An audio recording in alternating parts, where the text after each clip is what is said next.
Nanti juga kamu paham, teman yang baik itu bukan yang selalu menyanjungmu. Kadang dia terlihat biasa saja, namun diam-diam selalu memperhatikan perkembanganmu. Jika kamu sudah mulai susah, dia akan datang mendekati. Bukan sebaliknya, yang datang saat senang-senang, lalu hilang saat susahmu datang.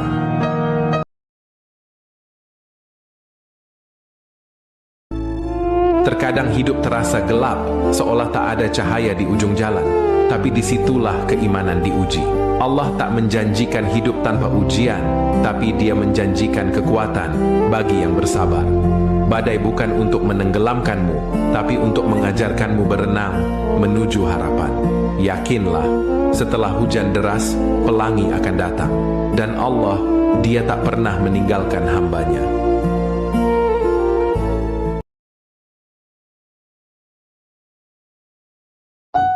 Seburuk apapun aku ya Allah, tolong jangan libatkan anakku dalam dosaku. Tapi sekecil apapun kebaikanku, beri juga anakku pahalanya. Sebodoh apapun aku ya Allah, tolong jangan sampai anakku ikut kebodohanku. Jadikanlah anakku lebih cerdas daripada orang tuanya dan berakhlak mulia, punya sifat yang baik, adab yang baik, hati yang lembut, sukses dunia dan akhiratnya. Amin.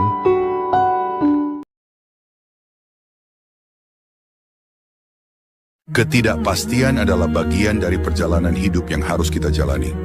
Jangan habiskan waktu merisaukan hal yang belum terjadi, karena masa depan adalah milik Allah yang Maha Mengatur.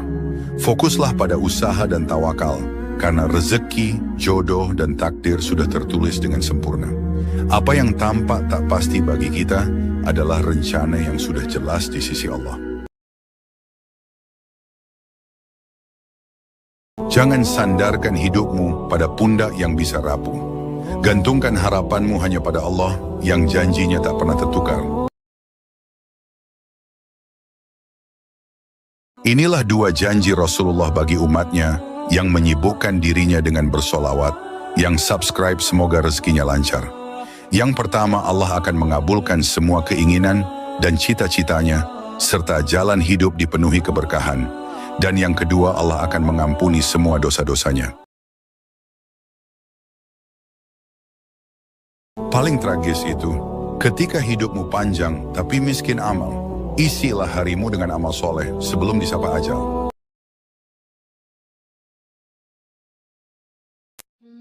Kenapa Allah menciptakan gunung? Ayat ini adalah jawabannya. Mari kita dengarkan. Dan Dia menancapkan gunung-gunung di bumi, supaya bumi itu tidak mengguncang.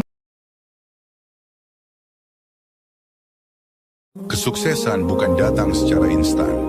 Di balik setiap pencapaian, ada doa yang khusyuk, usaha yang tak kenal lelah, dan kesabaran menghadapi rintangan.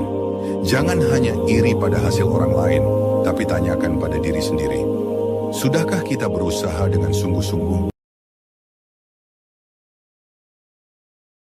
Ingat, betapa susahnya kita waktu itu, saat minta tolong pada orang lain, namun tidak ada yang peduli. Buktikan dengan kerja kerasmu, sampai ekonomi membaik. Aku tidak dendam, namun aku tidak lupa dengan kerja. Beban terberat bukan yang kau pikul di punggung, tapi yang kau simpan diam-diam dalam dada. Tapi itu pula yang membentukmu menjadi lebih tangguh. Ya Tuhanku, saat aku sibuk membangun istana dunia seolah itu abadi, ingatkan aku, bahwa pada akhirnya, aku hanyalah seonggok tanah yang kembali ke pangkuan bumi. Bukan panjangnya umur yang membuat kehidupanmu bermakna, tapi seberapa dalam kau mengukir kisahmu di setiap hela nafas yang Allah titipkan. Karena sejatinya, waktu adalah ujian yang tak pernah diumumkan kapan berakhir. Inilah 7 golongan manusia yang bebas hisab di hari kiamat. Semoga yang subscribe mimpi berjumpa dengan Rasulullah. Dalam kitab Is'adur Rafiq, Habib Abdullah bin Hussein bin Thahir Ba'alawi menyebutkan 7 golongan yang mendapat keistimewaan luar biasa ini. 1. Mereka yang wafat di perjalanan, baik menuju Mekah maupun saat pulang. 2. Mereka yang diuji dengan kehilangan penglihatan. 3. Wanita yang taat pada suaminya. 4. mereka yang penuh kasih sayang dan kesabaran. Kelima, mereka yang selalu membantu sesama. 6, mereka yang berbakti kepada orang tuanya. 7, mereka yang bersabar menghadapi musibah fisik atau harta. Inilah kalimat zikir yang beratnya melebihi 7 lapis langit dan bumi. Semoga yang subscribe mimpi berjumpa dengan Rasulullah. Nabi Musa pernah berdoa kepada Allah, "Ya Allah, ajarkanlah kepadaku tentang sesuatu untuk berzikir kepadamu." Allah menjawab, "Ucapkanlah la ilaha illallah." Kemudian Nabi Musa memohon kepada Allah, "Ya Allah, setiap kali mengucapkan zikir ini berikanlah aku pahala yang istimewa." Kemudian Allah berfirman, "Wahai Musa, seandainya 7 lapis bumi beserta isinya digabungkan dengan 7 lapis langit dengan seluruh semestanya, dan diletakkan di sebelah timbangan kalimat la ilaha illallah, niscaya kalimat itu lebih berat melebihi semua itu." Hadits riwayat An-Nasai. Inilah 3 manusia yang paling beruntung di dunia dan akhirat.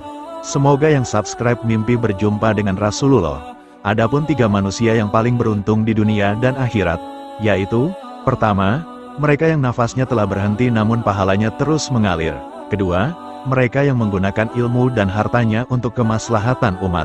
Ketiga, mereka yang mengajarkan ilmu-ilmu yang bermanfaat. Hal terberat dalam hidup adalah bersabar saat diuji. Namun disitulah kekuatan iman teruji. Meskipun terasa berat, kesabaran membawa kedamaian hati dan mendekatkan kita kepada Allah yang selalu memberi jalan keluar bagi hamba-Nya yang bersabar dan bertawakal. Jangan pernah meremehkan perjuangan seseorang, sebab bisa jadi apa yang mudah bagimu adalah hal paling berat bagi orang. Inilah 7 golongan manusia yang bebas hisab di hari kiamat. Semoga yang subscribe mimpi berjumpa dengan Rasulullah. Dalam kitab Is'adur Rafiq, Habib Abdullah bin Hussein bin Tahir Ba'alawi menyebutkan 7 golongan yang mendapat keistimewaan luar biasa ini. 1. Mereka yang wafat di perjalanan, baik menuju Mekah maupun saat pulang. 2. Mereka yang diuji dengan kehilangan penglihatan. 3. Wanita yang taat pada suaminya. 4. Mereka yang penuh kasih sayang dan kesabaran. 5. Mereka yang selalu membantu sesama. 6. Mereka yang berbakti kepada orang tuanya. 7. Mereka yang bersabar menghadapi musibah fisik atau harta. Ada 3 hal yang dirindukan oleh orang tua di alam kubur dari anaknya yang masih hidup. Yang pertama, orang tua merindukan doa dari anaknya. Yang kedua, orang tua di alam kubur merindukan kebaikan yang dilanjutkan oleh anaknya. Yang ketiga, orang tua merindukan dari anaknya sedekah yang diniatkan untuk orang